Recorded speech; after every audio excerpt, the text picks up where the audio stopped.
তারাবির সালাতের রাকাত বিতর্ক এড়িয়ে চলুন। রাকাত নিয়ে বিতর্ক করবেন না। 8 রাকাত 20 রাকাত নিয়ে যে মারামারি এই দেশে, এটা শয়তানের ফন্দি। চিল্লায় বলেন, এটা কার ফন্দি? আমরা 20 রাকাত পড়ি, আপনারা হয়তো 8 রাকাত পড়েন, কোনো অসুবিধা নাই। আমরা যারা 20 রাকাত আমরা পড়তেছি, আমরা 20 রাকাতের কথাই বলি, 20 রাকাত আমরা পড়বো আজীবন। সৌদি আরবে মক্কা মদিনায় 20 রাকাত পড়ে, কোনো অসুবিধা নাই। অন্যান্য মসজিদগুলোয় 8 রাকাত পড়ে, এই নিয়ে এদের মধ্যে মারামারি আছে? হ্যাঁ, আর এই জন্য রাকাত বিতর্ক এড়িয়ে চলবেন। প্রিয় ভাইয়েরা, আপনার আমল আল্লাহর কাছে কবুল হবে সংখ্যার বিচারে না উত্তমতার বিচারে? বলেন তো, সংখ্যার বিচারে না উত্তমতার বিচারে? উত্তমতার বিচারে। কত চমৎকার ভাবে আপনি আল্লাহর সামনে দাঁড়াতে পারছেন এটা বিবেচ্য। রুকু সেজদাগুলো সুন্দরভাবে করবেন। রুকু থেকে সোজা হয়ে দাঁড়ানো ওয়াজিব, 2 সেজদার মাঝখানে সোজা হয়ে বসা ওয়াজিব। এই তা'দিলুল আরকান বাদ দিলে হানাফি মাযহাব মতে সৌ সেজদা দিতে হবে, অন্য মাযহাব মতে নামাজই হবে না, আপনার নামাজই হবে না। এই জন্য ধীরস্থিরভাবে তারাবির সালাত যেন আমরা আদায় করি। পারা যাবে তো ইনশাআল্লাহ? এই রমাদানকে আপনি কোরআনময় করে তুলুন। 2 নাম্বার করণীয়, ধীরস্থিরভাবে তারাবির সালাতগুলো যেন আমরা আদায় করি। তাড়াহুড়ো করবেন না আল্লাহর ওয়াস্তে, তাড়াহুড়ো করবেন না, তাহলে কোরআন আমাদের জন্য বদদোয়া করবে। তাড়াহুড়ো করবেন তারাবির নামাজে। তারাবির নামাজ সালাতুত তারাবিহ মানে বিশ্রামের নামাজ, আর আমরা পড়ি সালাতুল কিতার, রেলগাড়ির মতো নামাজ। চিল্লায় বলেন ঠিক কি না? না, এরকম করবেন না। ইমাম সাহেবদেরকে আশ্বস্ত করুন যে ইমাম সাহেবরা আমরা পিছনে আসি আপনাদের সাথে, আপনি আস্তে আস্তে পড়েন, তার তিলের সাথে পড়েন, ধীরস্থিরভাবে তারাবির সালাত পড়বেন। সারা বছর এই সুযোগ হয় না, দাঁড়িয়ে কোরআন শোনার এরকম আয়োজন ব্যবস্থাপনা সারা বছর আর আমরা পাই? বলেন তো না। তারাবির সালাতের রাকাত বিতর্ক এড়িয়ে চলুন। রাকাত নিয়ে বিতর্ক করবেন না। 8 রাকাত 20 রাকাত নিয়ে যে মারামারি এই দেশে, এটা শয়তানের ফন্দি। চিল্লায় বলেন, এটা কার ফন্দি? আমরা 20 রাকাত পড়ি, আপনারা হয়তো 8 রাকাত পড়েন, কোনো অসুবিধা নাই। আমরা যারা 20 রাকাত আমরা পড়তেছি, আমরা 20 রাকাতের কথাই বলি, 20 রাকাত আমরা পড়বো আজীবন। সৌদি আরবে মক্কা মদিনায় 20 রাকাত পড়ে, কোনো অসুবিধা নাই। অন্যান্য মসজিদগুলোয় 8 রাকাত পড়ে, এই নিয়ে এদের মধ্যে মারামারি আছে? হ্যাঁ, আর এই জন্য রাকাত বিতর্ক এড়িয়ে চলবেন। প্রিয় ভাইয়েরা, আপনার আমল আল্লাহর কাছে কবুল হবে সংখ্যার বিচারে না উত্তমতার বিচারে? বলেন তো, সংখ্যার বিচারে না উত্তমতার বিচারে? উত্তমতার বিচারে। কত চমৎকার ভাবে আপনি আল্লাহর সামনে দাঁড়াতে পারছেন এটা বিবেচ্য। রুকু সেজদাগুলো সুন্দরভাবে করবেন। রুকু থেকে সোজা হয়ে দাঁড়ানো ওয়াজিব, 2 সেজদার মাঝখানে সোজা হয়ে বসা ওয়াজিব। এই তা'দিলুল আরকান বাদ দিলে হানাফি মাযহাব মতে সৌ সেজদা দিতে হবে, অন্য মাযহাব মতে নামাজই হবে না, আপনার নামাজই হবে না। এই জন্য ধীরস্থিরভাবে তারাবির সালাত যেন আমরা আদায় করি। পারা যাবে তো ইনশাআল্লাহ? 3 নাম্বার, তাহাজ্জুদের সালাত আদায় করুন। বছরের অন্য সময় উঠতে পারি না, অনেকে বলে হুজুর উঠতে পারি না, কিন্তু রমাদানে সাহারি খাওয়ার জন্য তো ওঠাই লাগে। কি বলেন, সাহারি খান আপনারা? হ্যাঁ, খান না? খান কে কে দেখি তো? মাশাআল্লাহ মাশাআল্লাহ। এই সুন্নত পালনের জন্য 1 নাম্বার। মাশাআল্লাহ, ঠিক আছে, পালন করবেন। আল্লাহর হাবিব বলেন, তাসাহারু ফা ইন্না ফিস সাহুরি বারাকা, তোমরা সাহারি খেও, কেননা সাহারির ভেতরে বরকত ঢুকায় দিয়েছে কে? একটা খেজুর 1 গ্লাস পানি খেলো সারা দিন আপনাকে তরতাজা রাখে কে? তো সাহারির জন্য যেহেতু উঠতেই হয়, সাহারি খাওয়ার আগে বা পরে 2 রাকাত 4 রাকাত তাহাজ্জুদ পড়া যাবে না?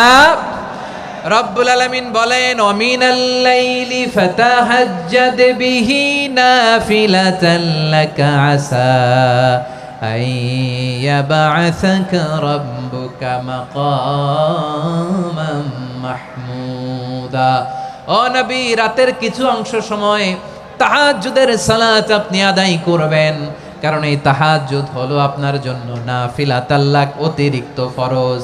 আপনাকে মাকামে মাহমুদে অধিষ্ঠিত করবে কে? এজন্য যারা সম্মানিত হতে চান, সম্মানের আসনে যেতে চান, তাদের জন্য তাহাজ্জুদ অবধারিত। আমরা রমজানে সাহারির আগে তাহাজ্জুদ পড়তে চাই কি চাই না? এই নামাজটারে আল্লাহ বড্ড ভালোবাসেন। কেন জানেন? কারণ গভীর ঘুমকে স্যাক্রিফাইস করে আমরা এই নামাজ পড়ি। ঘুমের আরবি জানা আছে কারো? ঘুমরে আরবিতে কি বলে? অনেকগুলো আরবি আছে। একটা আরবি হচ্ছে নুআস, তন্দ্রা, তন্দ্রা, আমানাতান নুআসা কোরআনে এসেছে। আরেকটা আছে ঝিমুনি, ঝিমুনি, এইভাবে ঝিমুনি আসে ঘুমের আগে। এটারে বলে সিনা। এটারে কি বলে? সিনা। স্বাভাবিক ঘুমকে আরবিতে বলে নাউম। স্বাভাবিক ঘুমকে কি বলে? এই সিনা আর নাউমকে আল্লাহ এক আয়াতে এনেছেন, লা তাখুযুহু সিনাতু ওয়ালা নাউম। আল্লাহর তন্দ্রা নাই, ঘুম নাই, ঘুমের আগে যে তন্দ্রা আছে ওইটাও নাই। তাহলে নুআস, সিনা, নাউম পেলাম। আরেকটা ঘুমের আরবি হচ্ছে হুজুদ। চাঁপাইনবাবগঞ্জ আওয়াজ করে বলেন, আরেকটা ঘুমের আরবি কি? হুজুদ। এটা মাঝরাতের ঘুম, শেষ রাতের ঘুম, যেই ঘুমটা বড্ড মজা লাগে। কাঁথা টেনে টেনে, ব্ল্যাঙ্কেট টেনে টেনে আরেকটু ঘুমাইতে মন চায়, আরেকটু, আর 1 মিনিট, আর 2 মিনিট, এরকম একটা মজার ঘুম শেষ রাতে আছে না নাই? এই শেষ রাতের ঘুম, এই হুজুদের ঘুমকে স্যাক্রিফাইস করে যে এই সালাত পড়া হয়, ওই সালাতের আরবি নাম হচ্ছে সলাতুল হুজুদ বা সলাতুত তাহাজ্জুদ। চিল্লায় বলেন আল্লাহু আকবার। এজন্য আল্লাহ তাআলা এই তাহাজ্জুদের সালাতকে এত পছন্দ করেন। পড়বেন তো রমাদানে। 4 নম্বরে মুক্ত হস্তে দান করুন, মুক্ত হস্তে দান করুন।